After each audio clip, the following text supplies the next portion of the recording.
En parcourant le socle géographique de son territoire et son récit historique, nous allons découvrir le département du Nord et ses marqueurs illustrant la diversité de ses paysages.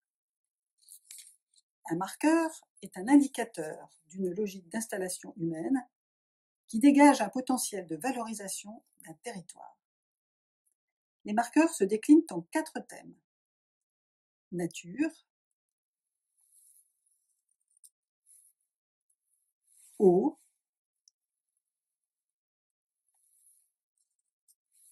bâti,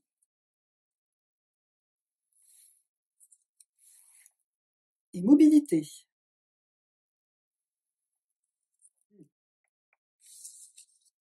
Le sous-sol du département du Nord est composé en majeure partie de sable et d'argile, avec quelques poches calcaires. Dans la construction, cela se traduit par l'utilisation de la brique et de la tuile dans les Flandres, les Pays lillois et le Douaisis valenciennois, et par l'utilisation de pierres calcaires, la pierre bleue en Sambre-Avesnois, la craie blanche dans le Cambrésis. Le département du Nord s'étale depuis le littoral de la mer du Nord jusqu'au relief des Ardennes, en passant notamment par des plateaux secs et des plaines humides.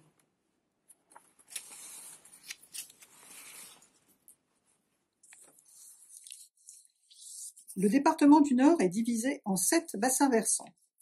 Ceux de l'Aa et de l'Isère, 2 fleuves côtiers, celui de la Lys, rivière qui se jette dans l'Escaut en Belgique, celui de la Deule, rivière qui se jette dans la Lys dans les Pays lillois, celui de la Scarpe, rivière qui se jette dans l'Escaut dans le Valenciennois, celui de l'Escaut, fleuve qui se jette dans la mer du Nord, et celui de la Sambre, rivière qui se jette dans la Meuse en Belgique. Dans le département du Nord, des territoires de grande culture s'étalent, principalement dans les Flandres, les Pays lillois hors partie urbanisés et le Cambrésis. De grands pôles urbains se concentrent sur le littoral, la métropole lilloise et le bassin minier. Des boisements et du bocage sont plutôt présents autour de la Scarpe et dans l'Avesnois. Après le socle du territoire en 4 items, rentrons dans le récit des hommes en 8 périodes.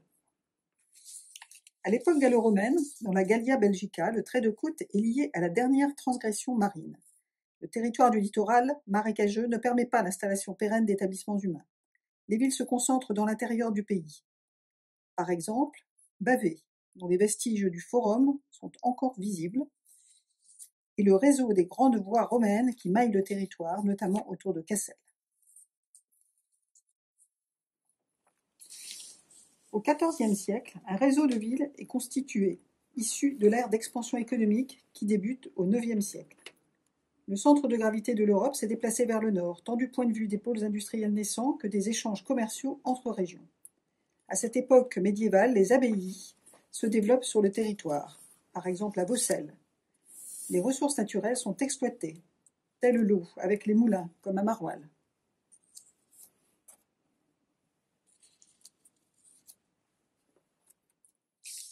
Dans un XVIIe siècle marqué par les guerres quasi continuelles en Europe, les villes développent leurs fortifications. Par exemple, Condé-sur-Escaut.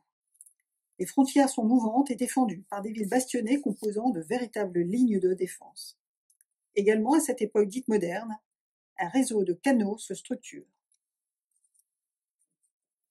À l'époque industrielle, un réseau de villes s'organise autour de 2 bassins principaux de production, l'île Roubaix-Tourcoing pour le textile, le bassin minier pour le charbon. Quelques foyers se sont aussi développés autour des ports, le long de la Lys, le long de la Sambre, dans le Cambrésis et autour de Fourmies.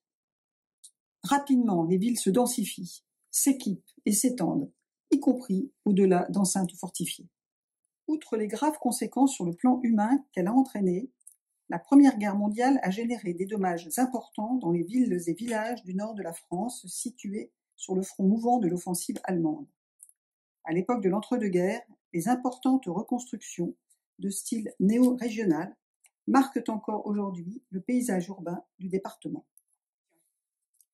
Durant la période dite des Trente Glorieuses, le territoire s'équipe et les villes s'agrandissent fortement, aidées par des orientations politiques nationales et des modes de construction qui s'industrialisent.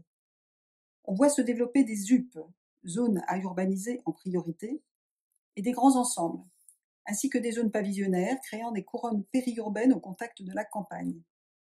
À cela s'ajoutent les premières zones commerciales ou industrielles et des réseaux de transport qui consacrent de plus en plus d'espace à la voiture, que ce soit en ville ou entre les pôles urbains. Lors de la Deuxième Guerre mondiale, des bombardements ont détruit des quartiers entiers de grandes villes. Des reconstructions s'organisent suivant les règles du mouvement moderne en urbanisme et en architecture, comme à Dunkerque et à Maubeuge. À notre époque contemporaine, l'espace est considéré comme une ressource à protéger. Il est jugé indispensable de lutter contre l'étalement urbain et de restaurer la qualité de l'environnement dégradé par un siècle d'industrialisation intense et une expansion urbaine non contenue.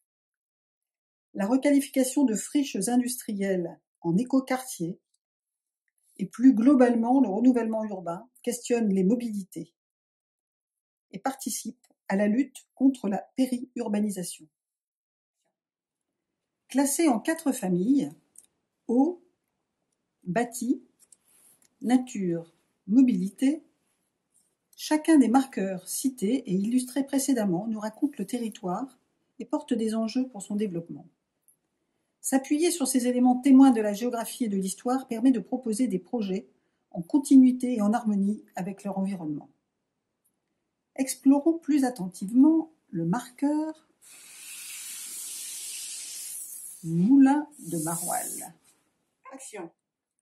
Situé sur l'Helpe mineure, ce moulin à eau a été construit en 1575. Son implantation date du VIIe siècle, période de la fondation de l'abbaye bénédictine Saint-Humbert. Il a fourni une force motrice pendant plusieurs siècles. Son rôle historique et fonctionnel, son état de préservation et la qualité de son architecture en font un élément de patrimoine singulier et exceptionnel, inscrit à l'inventaire des monuments historiques en 1977. La maçonnerie est en briques. Le soubassement, les chaînes d'angles et les encadrements de fenêtres sont en pierre bleue. Son environnement, constitué de la rivière, des ripisylves, c'est-à-dire la végétation qui longe la rivière, et des prairies humides, en font un milieu favorable à la biodiversité, faune et flore. Ces caractéristiques dégagent ainsi un potentiel de développement touristique par la valorisation du patrimoine, d'accueil et de préservation de la biodiversité et d'exploitation de l'énergie hydraulique. Ainsi, c'est en observant attentivement nos paysages et l'ensemble de leurs marqueurs que l'on peut utiliser pleinement le territoire comme ressource, au service de projets innovants et respectueux de leur environnement. Afin de partager ces observations et ces réflexions, le CAUE du Nord a édité des carnets de territoire où vous retrouverez une déclinaison plus précise des marqueurs à l'échelle de chaque territoire de SCOT, schéma de cohérence territoriale.